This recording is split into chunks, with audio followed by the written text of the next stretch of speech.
تپڑ کوئی نہیں مارا. آج بھی میں چیلنج کرتا ہوں, سارے ریکارڈنگ کر لی, اس نے تپڑ مارنے کی کوشش کی, میں پیچھے ویڈیو موجود ہے. لیکن ہم پشتون ہیں, غیرت مند ہے, کسی کی طرح بغیرت نہیں ہے کہ عورتوں پہ ہاتھ اٹھائے. کسی طرح کسی کی جو ہے نا وہ بےغیرتی نہیں کرتے جو عورتوں کو استعمال کرتے. ہم غیرت مند پشتون ہیں, عورتوں پہ ہاتھ نہیں اٹھاتے. نمبر ایک بات. دوسری بات ذریعہ جو آپ نے سوال کیا تھا کہ یہ جو ٹھیک ہے, سپریم کورٹ نے 2.5 سال کے بعد کلیم اللہ سلیم اللہ کھیلنے کے بعد بڑی مشکل سے ایک انٹیریم آرڈر کیا تھا, اور اس انٹیریم آرڈر کو پہلی بات تو یہ کہ اس کو چیلنج حکومت نہیں کر سکتی ہے, کوئی بھی نہیں کر سکتا ہے. نمبر ایک بات, وہ پورے ججمنٹ ہے. دوسری بات یہ کہ سپریم کورٹ نے عمران خان صاحب کی رپورٹیں دی ہے, اور اس کے بعد آئین کے آرٹیکل 10 ہے, فنڈامنٹل رائٹس آئین کا 8 سے 28 تک, اور جیل مینول کے تحت ہر قیدی کا حق ہے, اور بلکہ قیدیوں کو کیٹیگری ہے, A class, B class, C class. Imran Khan صاحب چونکہ سابق وزیر اعظم رہ چکے ہیں اور ایک پارٹی کے سربراہ, لہٰذا A کلاس پروٹوکول اس کو ملتا ہے. اور پھر یہی چیز ہے, یہی چیز نواز شریف صاحب کو جو ایک سزا یافتہ تھے, اور پاکستان کی تاریخ میں پہلی مرتبہ ہوا ہے کہ ایک سزا یافتہ شخص جو ہے نا وہ 50 روپے کا اسٹامپ بھر کے اور پاکستان سے باہر لندن میں علاج کرا رہا ہے. یہ بھی پاکستان کی تاریخ میں عدلیہ کے اوپر ایک بدنما داغ ہے جو چھوڑا تھا. پھر اس کے بعد کیا ہوا جو 4.5 سال بعد ہے, وہ لمبی سٹوری ہے. لیکن میں یہ کہنا چاہ رہا ہوں, سن آخری جملہ, میں یہ کہنا چاہ رہا ہوں کہ آئین کا آرٹیکل 189 190 سپریم کورٹ کو یہ اختیار دیتی ہے کہ وہ جو فیصلہ ہے وہ تمام ہداروں سے بھی اور صالح ظفر جیسے جرنلسٹ سے بھی منوا لے. یہ ان کے پاس اختیار آئین دیتا ہے کہ اس بات کو منوا لے کہ میرے جو حکم ہے وہ سب پر لازم ہے, سبارڈینیٹ کورٹ پہ بھی, اداروں پہ بھی, اور لفافہ جرنلسٹ کے اوپر بھی.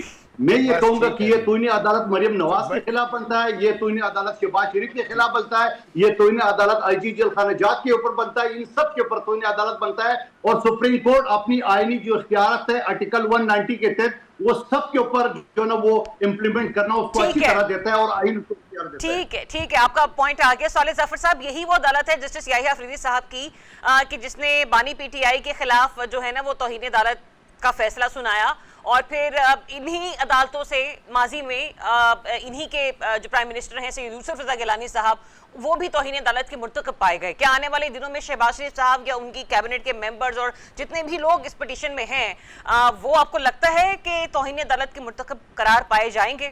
توہین عدالت کا معاملہ ابھی سامنے عدالت کے پیش نہیں ہوا. یہ حضرت صاحب جو ہیں اس کا پہلے ہی فیصلہ سنا رہے ہیں.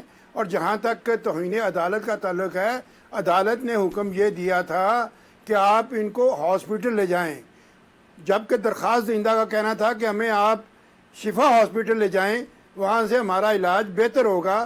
اس لیے کہ ان کے تو عدالت نے شفا لکھا نا, شفا یا ہاسپٹل لکھا اپنے حکم میں. میری حیث تو سنے نا جی, کہ عدالت نے ان کا علاج کرانے کے لیے حکم دیا تھا. یہ نہیں کہا تھا کہ ان کو شفا جیل میں لے جائیں, علاج کرانا تھا. علاج ان کا ہو گیا. پیمز کے ڈاکٹر نے یہ ڈکلیئر کیا, میری عرض سے سنے نا, میں پیمز کے ڈاکٹر میں کہتا تمہارا امتیاز کاس کا ادا کر رہے ہیں نا. عدالت نے کب کہا کہ شفا کو جیل قرار دے, اسے کہا علاج کراؤ, وہ جا کے اپنا ڈاکٹروں کا پینل جو ہے وہ علاج کرائے نا. اچھا طالب مدخیل صاحب, آپ بھی تھوڑا سا حوصلہ کر لیجئے, سن لینے دیجئے نا صالح ظفر صاحب کو. میری جملہ تو مکمل قادر مدخیل صاحب کرنے میں صالح ظفر صاحب کو بات, میں اور رانا صاحب دونوں ہاتھ جوڑ رہے قادر مدخیل صاحب, بات نہیں ہو سکتے. صالح صاحب کو بات کرنے دیں. جی بھائی, نہیں پورا ہونے دیں گے تو بڑا مشکل ہو جائے گا. نہیں, آپ کیجئے بات کرنا. یہ ہے کہ میں مشکل کے لیے تیار ہوں. صالح ظفر صاحب ہر مشکل کے لیے تیار ہوں. اچھا پھر آپ کرتے رہیں. آپ کا اگر یہی چلن ہے تو آپ کرتے رہیں. عمران خان کی ڈاکٹر ہے, اس نے خود کہا کہ وہ پوری طرح صحت مند ہے. اس نے کہا وہ پوری طرح صحت مند ہے اور اس کا بلڈ پریشر کنٹرول میں ہے. تو آپ بتائیے اس کے سوا آپ کیا چاہتے ہیں؟ جب انہوں نے کہا یہ سپر فٹ ہے, بالکل خوش و خرم ہے, ان کی آنکھ کا مسئلہ بھی ٹھیک ہو گیا ہے, تو اس کے باوجود کس چیز کا علاج چاہتے ہیں؟ وہ جبکہ رپورٹ یہ کہتی ہے کہ وہ روزانہ ایکسرسائز بھی کر رہے ہیں, ان کو بہترین خوراک بھی مل رہی ہے, ان کو ہر طرح کی سہولت ہے. یہ رپورٹس بتا رہی ہیں. واللہ عالم بالصواب. اگر آپ رپورٹس پہ نہیں